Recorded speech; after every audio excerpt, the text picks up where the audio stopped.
Hey guys, it's the Joaquin Davis here, bringing you commentary. Kill confirmed on lockdown. It's a 52-5 Moab gameplay, quick scoping, hard scoping, black scoping, everything.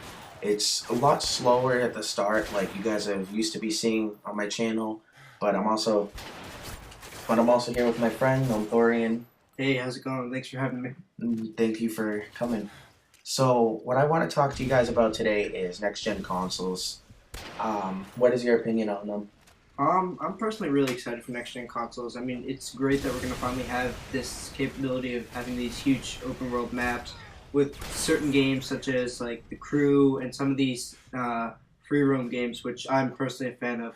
Like, I enjoyed Far Cry 3 immensely, and the fact that like another game like that could happen with just an even bigger map is just tremendous. And The Crew, which is like a racing game, is just really going to be phenomenal, and I'm really excited to see how it all works out. Yeah, I can't wait for The Crew to come out. What I'm more excited for on the next gen consoles is DayZ. If you heard only for the PlayStation 4, DayZ's coming as a standalone, which is going to be great. I have a lot of friends that love to play DayZ.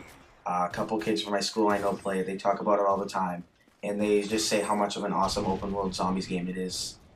Yeah, I think it's really great that you can have these. We're going to be able to have these open world games where you can play online with people.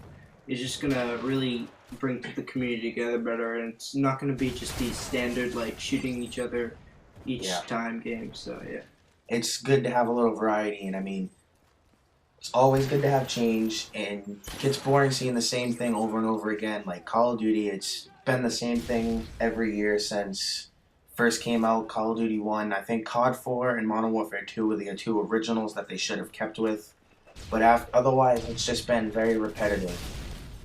Myself, though, I'm really excited for COD Ghosts. I'm hoping there's going to be a lot of change in there with the whole underwater weapons and stuff. But more or less, I can't wait for Battlefield 4. What do you think about Battlefield 4? oh yeah, Battlefield 4 is going to be just tremendous. I mean, what they did with Battlefield 3 was outstanding. The graphics were great. The gameplay mechanics could have used some work on certain parts, but overall the game was pretty balanced. Like, there were some guns that may have been overpowered at times, but I just think the way it felt, there was like more recoil. Guns weren't as easy to kill with. They weren't so much like shoot and point, and it just really changed the way a lot of people, I think, saw the first-person shooter community. Like, it really kind of split the community almost into Battlefield versus Call of Duty, but people kind of bought both games, and now everyone's kind of just switching back between the two. But I think Battlefield 4 and Call of Duty Ghosts are really going to have a big impact on what's going to be the future of games, because if Call of Duty Ghosts can't keep up with the Battlefield community, I just don't know what they're going to do. And myself, I will admit I am a huge Call of Duty fanboy all the way, but I do also own Battlefield 3. But the only problem with that is I got it a year after it came out, so I'm a little behind with everybody else in that game, so when I play, I'm really bad at it. But I enjoy the game even for what it is. I don't get aggravated like a lot of people do when they die constantly. And other than that, though, like he said, like Gnomethorian had said, Battlefield 3 was a pretty solid game. I liked it a lot. The only thing that I wish was fixed in the beginning was the M16, but, you know, nothing's perfect. You can't have it perfect. At least DICE did a good job with making the game.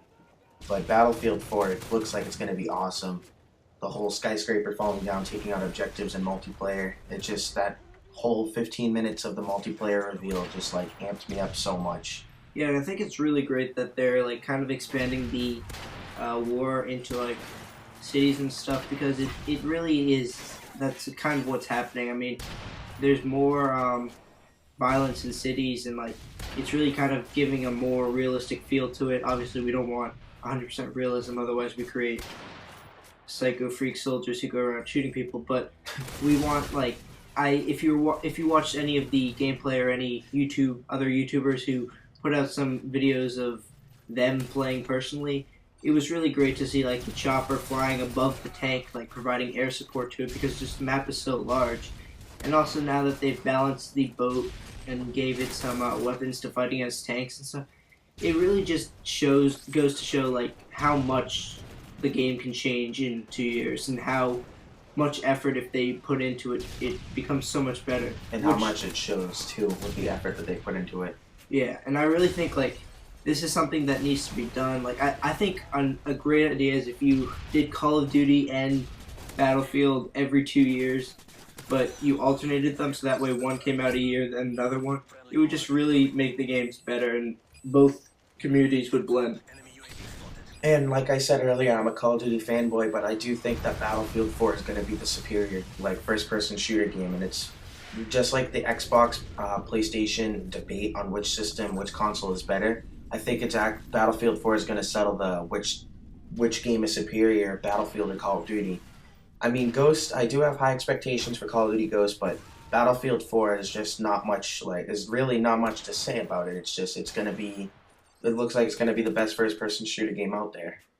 Yeah, and the graphics have improved, and I think improving graphics. Yes, some people say like, "Oh, graphics don't matter; it's gameplay mechanics." Yeah, graphics have a feel to it. It gives you that sense of like you're really immersed into the game, and it's really gives you that feeling of like, "Oh my God, there's people around me shooting at me." Like, what do I do? It makes it more intense, and it gives people the adrenaline rush that they've been looking for. Which is good too. Also what I'm really excited for. I know you're probably have the same feeling, but Gran Turismo 6. I saw the E3 trailer for it, and it looked awesome. Alright, Gran Turismo has been a great series ever since it came out. I had Gran Turismo 4 for the PS2. That was the first game I got it. I think you had Gran Turismo 3. You may have had 2. I started with Gran Turismo 2 on the PlayStation 1. Yeah, no, I started with Gran Turismo 4, and it may not be that high action intensity chasing by cops, but it's that realistic driving simulator that really like That gives you the makes feel that you're driving. yeah, it gives you that great feeling of like having to control a car and not like just drifting around turns, because in real life you can't actually just drift around turns. But I really just love how they make the games. It's kind of like calm. You can race with friends, collect cars. It's a great game. I always play it with like my dad because he loves racing cars. But yeah. And they just recently had the 25th anniversary of the Gran Turismo series as well, which is pretty cool. It's always good to have something, just keeping it going. I'm excited for it to come out though. Yeah, and talking about racing games, I mean, The Crew. I don't know if you guys have heard about this. This is probably it's to me. I'm most excited about The Crew. I mean, it's just the game is where you can basically drive cross country, and Which that sounds really awesome. it's just so cool. The fact that they've actually can finally have a map that large due to next gen consoles is just phenomenal. With the 8 gigabytes really of RAM making it every bit of that possible. Yeah, it's really great. Also, Drive Club, which is a PS4 exclusive, looks pretty good. It does. We'll have to wait to see how all this pans out. I mean, there have been Yep. disappointments in the past, but I have really good expectations. I think they've put their time in, they've done the research, they've come out with the best results, and I really think that it's going to be a positive for everyone, PS4 or Xbox One. Yeah. That's coming from two people that play nothing but PlayStation 3. Yeah, I mean, I've played the Xbox a few times. I mean, a lot of people, like, they're Xbox exclusive over PS4 exclusives. I was never really... I actually played Halo when I was younger, but that was on PC. I was never really a big Halo fan, so, yeah. Alright guys, well this gameplay should be coming to an end very soon. It has been great to have my friend Gnomethorian here commentating with me. Yeah, no, thanks for having me. I You're really welcome. enjoyed it. I'm glad you did. I enjoyed your company as well. And alright guys, there's the end of the game. Enjoy the rest of your day. Peace.